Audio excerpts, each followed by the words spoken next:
তোমরা কেমন আছো? নিশ্চয়ই ভালো আছো, সুস্থ আছো। তো সকালবেলা বলতেই 8:30টার দিকে 6টার সময় ঘুম থেকে উঠেছিলাম, তারপর আবার একটু শুয়েছিলাম। মানে মোটামুটি সকাল হতে আজকে 8টা বেজে গেছে, মানে আমার সকাল হতে। তো এই চা খেলাম, আর চা এইখানে কার জন্য দেবো, তারপর আবার চা করতে হবে। আর আবার কখন আসবে কোনো ঠিক নেই, কারণ কালকে ছিল যে আজকে এমার্জেন্সি কাজ আছে, আস্তে আস্তে বিকেলবেলা হয়ে যেতে পারে। তো চলুন, কাজ তো করতে হবে, তো শুরু করলাম। আর বাবাটা এত চিৎকার করছে, তো বাড়ি নিয়ে গেছিলাম, বললাম দাঁড়া, ঘুরে এলো, বললাম দাঁড়া পাটা ধুয়ে দেবো, সে গনমট টনমট করে চলে এলো। এমন বদমাশ। সকালবেলা উঠে চা দেওয়ার দায়িত্ব আজকে আমার ভাগ্যে পড়েছে, কারণ আজকে আমার বর অনেক ভোরবেলা বেরিয়েছে, এখন আর আসবে না। এইটা হচ্ছে ওই কন্ট্রাক্টর আছে ওনার, তারপরে বটানদা, আরও 3জন আছে, তাদের চা। সকালবেলার প্রথমটা চা দিয়ে শুরু হয়। চায়ের মুখটা দেখলে হয়তো আজকের দিনটা বেশ ভালোই যাবে। এমনি তো চা এনার্জি ড্রিঙ্কস। পেয়েছে আর জায়গায় কালকে ডিম সেদ্ধ করেছিলাম, একটু ডিম সেদ্ধ দিয়ে ভাত দেবো, খাবে তো? বসো। সোনাটা বাইরে থেকে ঘুরে আসলো, খেতে দেবো, খিদে পেয়েছে। খেতে দিতে না ভয় লাগে।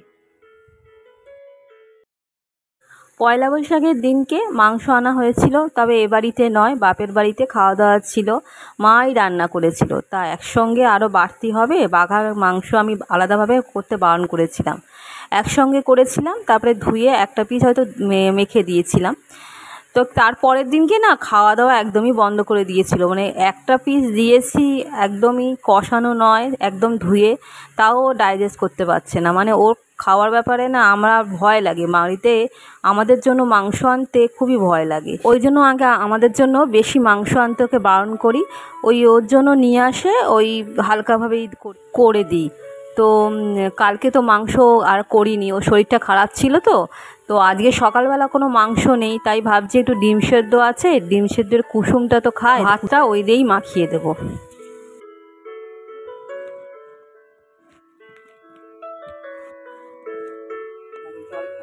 তোমরা হয়তো অনেকেই ভাবতে পারো খালি চা দেখাই কেন, কিন্তু চাটা না আমার জীবনের সঙ্গে ওতপ্রোতভাবে জড়িত, কারণ আমাদের সকালবেলাটাই চা দিয়ে শুরু হয়।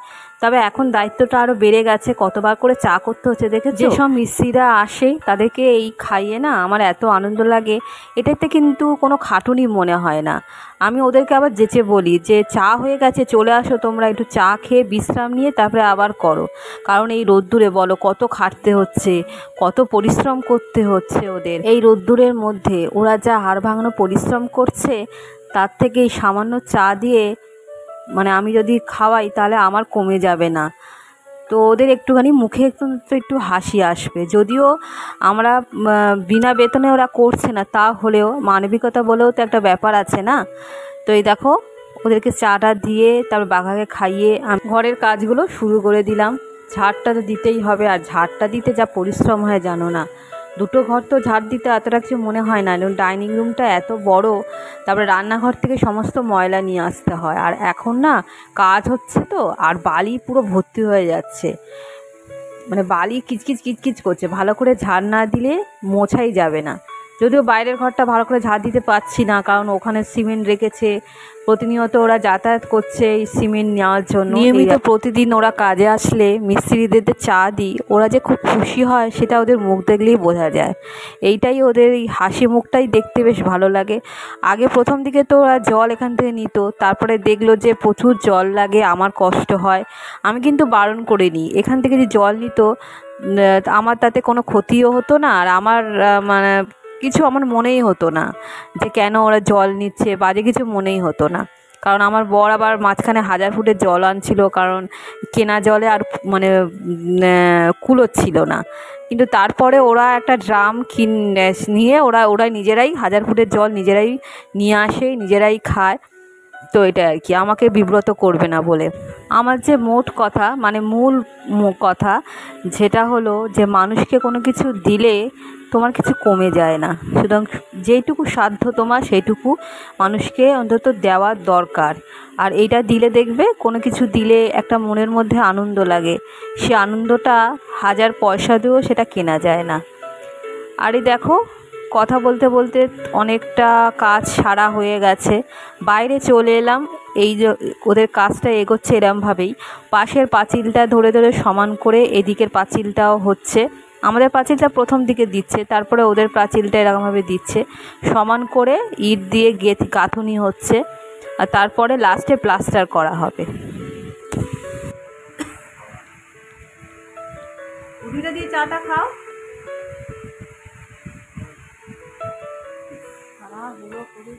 এখন কিছু কাজ করতে হবে না, এখন ইনস্ট্রাকশন দেবে সেই অনুযায়ী করবে, ওরা করবে। এই মিউনিসিপ্যালিটি হ্যাঁ ওটাই তো বলছি।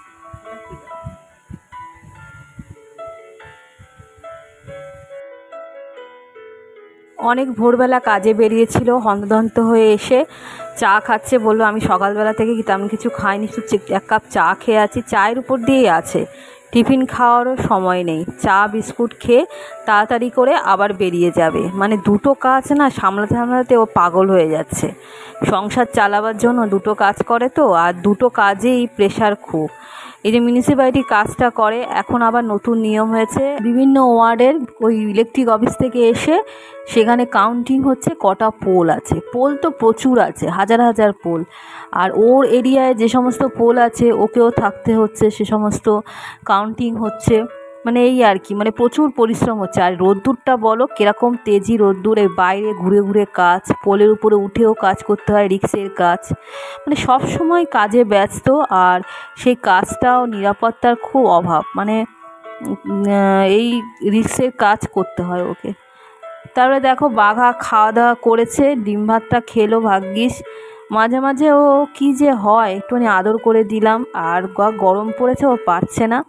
আমি তো সেরকম কিছু টিফিনও করিনি, ওকে বলেছিলাম একটু চিড়ে দিয়ে পাটালি দিয়ে খেয়ে যাও, খেলো না।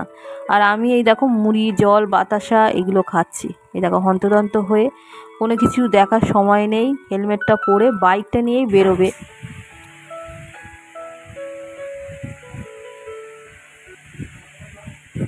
একটা বোতল দিয়ে দেবো জল খাওয়া।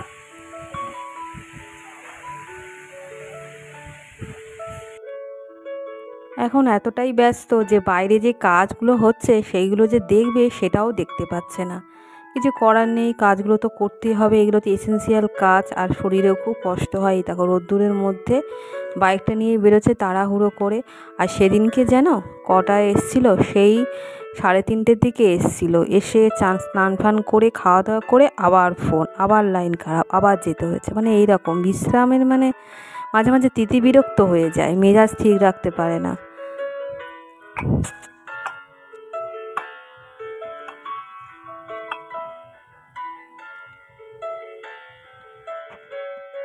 এখানে মিস্ত্রিরা কাজ করছে, আর কাজ এগিয়ে যাচ্ছে, ওরা নিজেদের মতো কাজ করছে। আর আমি বলাবলি করছিলাম যে এতটা উঁচু হয়েছে, ওদের মিস্ত্রির মধ্যে একজন বলছে ওখান থেকে যদি কেউ লাফ মারে তাদেরকে আর খুঁজে পাওয়া যাবে না, মানে অনেকটা উঁচু হয়েছে। আবার আমাদের গোলু তো ওখানেই ঝাঁপ মারে, সেটা নিয়েই বলছিলাম। ওর রাস্তা বন্ধ হয়ে গেছে, কেন কি বলো তো, কোথা দিয়ে যাবে বলো পুকুরে, তখন এখানটা ছিল না, পাড় দিয়েও সাঁতার কাটতো, পুকুরে নেমে যেত। ওই পারে যদি নাম করতে পারে সাঁতার কেটে কেটে।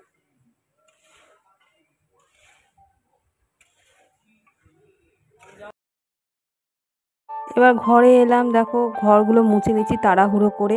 2টো ঘর মোছা হয়ে গেছে, বাসন মাজার পরে এই বারান্দাটা মুছি। বাসনও মাজা হয়ে গেছে, জল ঝরাতে দিয়েছি, গ্যাসের জায়গাটাও পরিষ্কার করেছি ভালো মতন।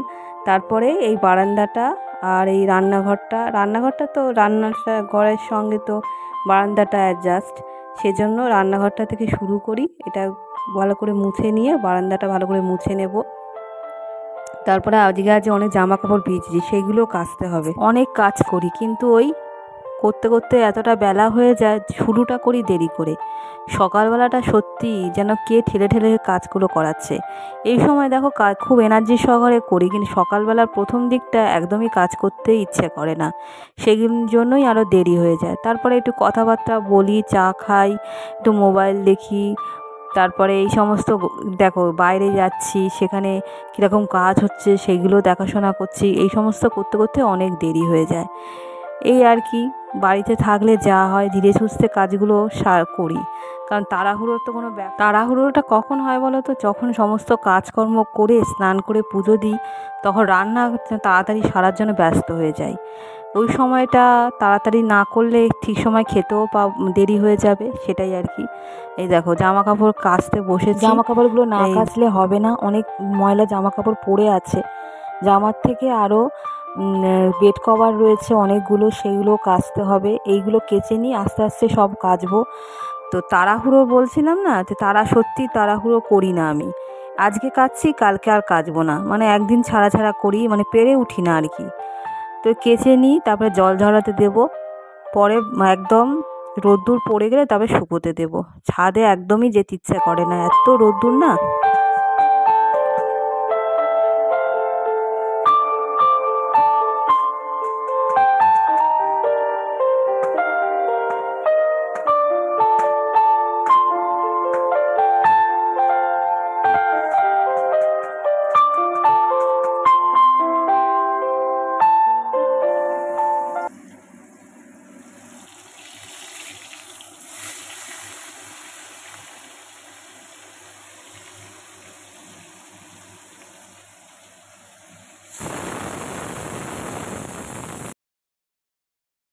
সবজি খুব অল্প আছে, আর কালকে জানো তো, আগের কালকে হচ্ছে এঁচোড় রান্না করেছিলাম। আমার পরটা কখন আসবে তার ঠিক নেই, কারণ আজকে অনেক দেরি হবে বলেছে। আর দেখো পুরো মেঘ করেছে আকাশে, কালকে তো বৃষ্টি হয়েছে, আজকে একটু মেঘ করেছে। ঘুরিয়ে আনি, বৃষ্টি আসবে মনে হচ্ছে, মেঘ করেছে কি। চলো এই চেনা লোক তো, যাও যাও, বৃষ্টি আসবে মনে হচ্ছে, মেঘ করে এসছে পুরো। হ্যাঁ দাদা তাই বলছি, বলছে বলে কাজের শেষ নেই এখন, যা এখন কাজের চাপ পড়ছে। হ্যাঁ হ্যাঁ হ্যাঁ, আপনাদের না দাদা আমার বরের তো, হ্যাঁ, আর কখন আসবে ঠিক নেই। লাউগুলো ঝুড়ে আছে, ছোটো ছোটো ছোটো লাউ হয়েছে।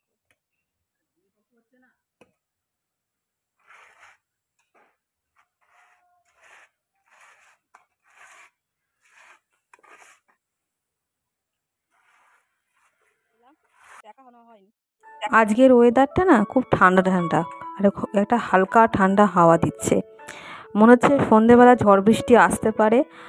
আর এনারা কাজ করছেন, মাঝে মাঝে গিয়ে দেখছি, বাঘাকে নিয়ে বাইরে বেরোলাম, ঝোড়ো হাওয়া দিচ্ছে, মনে হচ্ছে যেন বৃষ্টি আসবে। বাঘাকে বললাম চল, কারণ এটা একটা আমার ডিউটির মধ্যে পড়ে, কারণ আমার কর্তা যে সকালবেলা সে বেরিয়েছে, বললাম না, ও তো নিয়ে যেতে পারিনি। তো এই দেখো ঘুরছে বাইরে, সমস্ত কাজকর্ম করে নিচ্ছে, আর আমি দাঁড়িয়ে আছি, কাজটা দেখছি। এইদিকে রান্নাও বসিয়ে দিয়েছি, গ্যাসে রান্না হচ্ছে, আর তাড়া দিচ্ছি, বাঘা চলে আয়, দেরি করিস না, কারণ এদিকে আমার দেরি হয়ে যাচ্ছে রান্না করতে, রান্না সারতে হবে। সিমেন্ট বালি যে মাখাটা, ওটা হচ্ছে ওই সামনের দরজার সামনে ওরা করছে, তো ফলে ইটের যে রাস্তাটা ওটা না প্লাস্টার মতো হয়ে যাচ্ছে, সিমেন্ট বালি খাচ্ছে, তো সেটাই দেখছিলাম। আর বাইরেটা বেশ ঠান্ডা ঠান্ডা ওয়েদার, তো ওই জন্য ঘুরতেও বেশ ভালো লাগছে।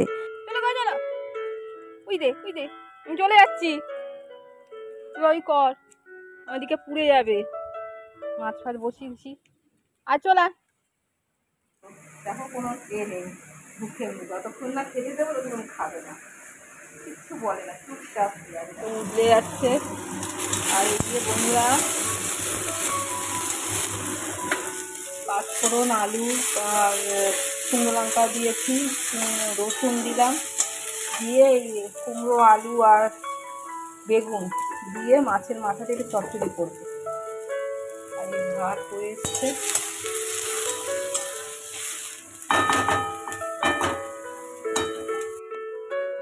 আগের দিনে এঁচোড় করেছিলাম, এঁচোড় চিংড়ি করেছিলাম, তো অনেকটা রয়েছে, তাই ভাবলাম যে ডিম দিয়ে করি। হ্যাঁ, ডিমটা দিলে আজকে পুরো উতরে যাবে এঁচোড়টা, আর মাছের টক মতো করব, আমের সিজন এটা। তো আবার মনে হলো যে কলমি শাকটা তো রয়েছে, আর কুমড়ো, আলু কাটলাম, দেখলে বেগুন, এগুলো দিয়ে মাছের মাথা আছে আবার, সেই মাছের মাথাটা দিয়ে এটা চচ্চড়ি মতো করব। কত কিছু যে আইডিয়া আসে মাথাতে এই সবজি দেখলে। আর খেতে কিন্তু দারুণ হয়েছিল। দূর থেকে দেখছি পাখি দিয়ে আসছে, তা ওদের একটা নেমন্তন্ন ছিল একটা আত্মীয়ের বাড়িতে। তো এইটা হচ্ছে তখন বাজে 3:30 বাজে চললো। তো আসছে আর আমার কর্তাও ওই ফিরছে, তো কথা হচ্ছে, তো এতক্ষণ পর আসা হলো। কি আছে বাবা, যে মাছ দিলাম তো, তুমি এসছো আর খাওয়া দাওয়া বন্ধ হয়ে গেল। এঁচোড়ের তরকারিটা কালকে করেছিলাম, চিংড়ি মাছ আছে, তার মধ্যে আবার ডিমগুলো দিয়ে দেবো।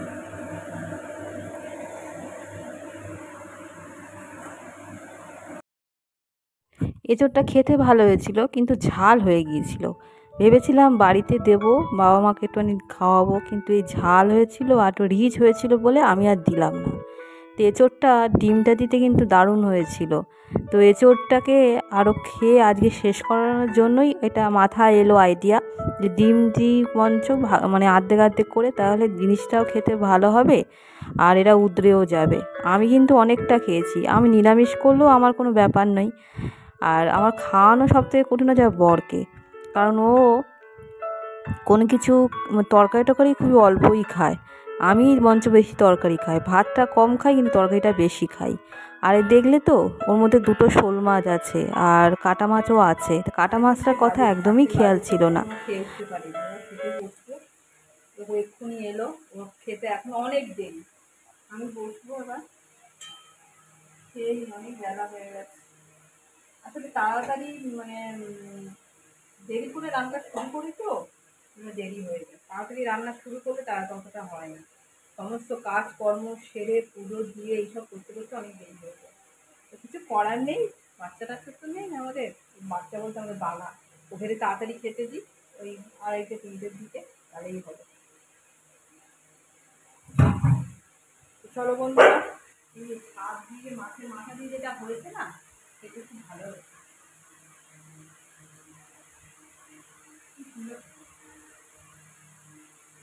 ভেবেছিলাম আমি এঁচোড়ের তরকারি আর ঝালটা দিয়ে শাক করবো, তাকে যদি শনিবার রান্নাতে কলমি শাকটা আছে অল্প করে করি, মাছের মাথা আছে, ও মাছের মাথাটা ভুলেই গেছিলাম।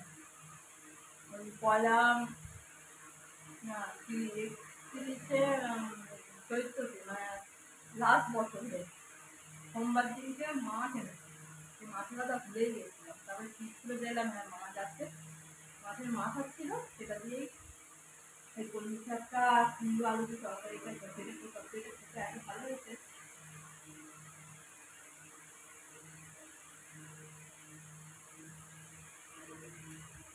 টান করে নাও, তেল তেল মাখো, সারাদিন তো একবার ভোরবেলা। আমি খেতে বসেছি, খাচ্ছি, আর ওকে তাড়া দিচ্ছি যে স্নানটা করে আসো। ওর তো প্রতিদিনকার ডিউটি, যত তাড়াতাড়ি আসুক না কেন ওই সময়টা স্নান করবে। আর বাড়িতে কাজ হচ্ছে তো সকাল থেকে দেখতে পারিনি। 9 ঘন্টা চার্জ থাকবে, চার্জটা দেখতে হয়। এই দেখো এখানে ভেসে উঠবে 9 ঘন্টা। দেখলাম তো 80-81 তখন ছিল, এই দেখো তারপরে হলো 47 না। মিনিটে চার্জটা ফুলে যাবে। আর তুমি যেটা দিয়েছিলে 9 ঘন্টা 20 মিনিট লাগবে। টাইমিংটা দেখে নিতে হবে, আমারটা এটা প্রবলেম হয়। তোমারটা দিলেই তো চার্জ শুরু হয়ে যায়, ঘন্টা দেখা নেই, কিন্তু আমারটা ঘন্টা দেখা। ওই কত ঘন্টা মানে সারাক্ষণ চার্জ হয়ে যাবে। এবার দেখিয়ে দিও, বুঝতে পারছি। প্রায় 2 ঘন্টা আগে জামা কাপড়গুলো সমস্ত মেলে দেওয়া হয়েছিল। জলটা মোটামুটি ঝরে গেছে, সন্ধে হয়ে আসবে।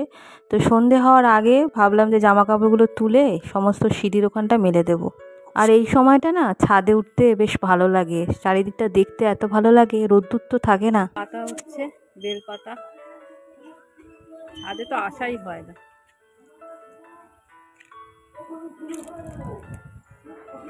কত ফুল রয়েছে মাধবী লতা, কি সুন্দর দেখতে লাগছে।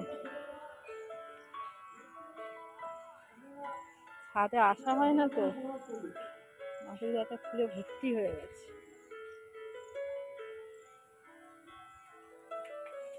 খেলতে যাচ্ছিস? খেলতে? এই এই এই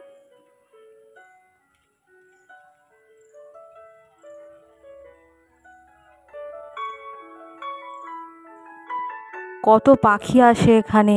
আর সন্ধে যখন হয়ে আসে তখন পাখিগুলো কিচিরমিচির করে যে যার বাসায় চলে যায়। আর যেহেতু এখানে অনেক বাগান আছে, গাছপালা আছে, অনেক পাখির বাসাও আছে। আর দূর থেকে এই আম গাছটার চোখ চলে যায়, কত আম যে হয়েছে, কিন্তু ওই দূর থেকে দেখেই শান্তি। কারণ ওই পাড় থেকে গিয়ে যে আম তুলবো তার নয়, যাদের আম গাছ তারা তো একদম নাস্তানাবুদ করে দেবে যদি আম, মানে একটা মাত্র আম যদি তুলি। মানে আম পচে নষ্ট হয়ে যাচ্ছে কিন্তু কেউ তুলতে পারে না, এটাই ব্যাপার। আর দেখো সন্ধ্যা হয়ে আসছে, চারিপাশটা এত সুন্দর লাগছে, সবুজে সবুজ। আর এখানে একটুখানি বসবো, বসে তারপর একটু ঘুরে এবার তলায় নেমে যাব। তো বন্ধুরা, ভিডিওটা এখানেই শেষ করছি। দেখা হবে নতুন একটা ভিডিও নিয়ে পরে তোমাদের সঙ্গে।